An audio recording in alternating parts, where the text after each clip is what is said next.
Hello అండి, welcome back to my channel. ఈరోజు recipe వచ్చేసి కార్న్ రైస్ అండి. చాలా మంచిది హెల్త్కి. ప్రతి వంట కూడా ఇలాగే చెప్తుంది అనుకోవద్దండి దయచేసి. ఎందుకంటే ప్రతి వంట కూడా హెల్తీగానే చేసుకోవాలి. దానికోసమే నేను హెల్తీ అంటూ ఉంటానన్నమాట.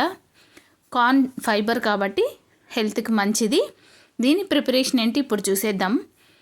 స్టవ్ వెలిగించుకొని కడాయి పెట్టుకొని ఆయిల్ వేసుకోవాలి యాజ్ యూజువల్.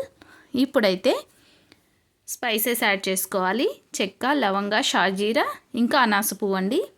ఇవి కొంచెం వేగిన తర్వాత దీంట్లోకి కొంచెం పచ్చిమిర్చిని కట్ చేసుకొని వేసుకోవాలి. అలాగే ఉల్లిపాయ ముక్కలు కూడా కట్ చేసుకొని వేసేసుకోవాలి.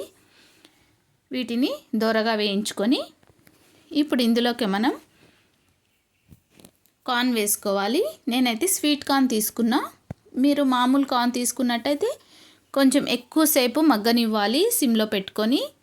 ఇవైతే త్వరగా ఉడికిపోతాయి. కొంచెం సాల్ట్ యాడ్ చేసుకోవాలి. వీటన్నిటిని కూడా బాగా వేయించుకోవాలి. సిమ్లో పెట్టుకొని వేయించుకొని కాసేపు మూత పెట్టేసుకుంటే త్వరగా ఉడికిపోతాయండి. ఇప్పుడైతే నేను అల్లం వెల్లుల్లి పేస్ట్ రోట్లో దంచుకున్నది వేశాను. రెడీమేడ్ అయితే వాడట్లేదండి నేను. మీరు కూడా న్యాచురల్గా రోట్లో దంచుకొని కానీ లేదా మిక్సీకైనా వేసుకోండి, బాగుంటుంది. ఇప్పుడు ఇందులోకి మనం రైస్ యాడ్ చేసుకోవాలి. చాలా చాలా సింపుల్ ప్రాసెస్ అండి. హెల్తీగా చేసుకోవచ్చు ఇంట్లోనే. ఇప్పుడు రైస్ వేసేసుకొని మిగిలిపోయిన అన్నంతో అయినా చేసుకోవచ్చు, లేదా వేడి అన్నంతో కూడా చేసుకోవచ్చు.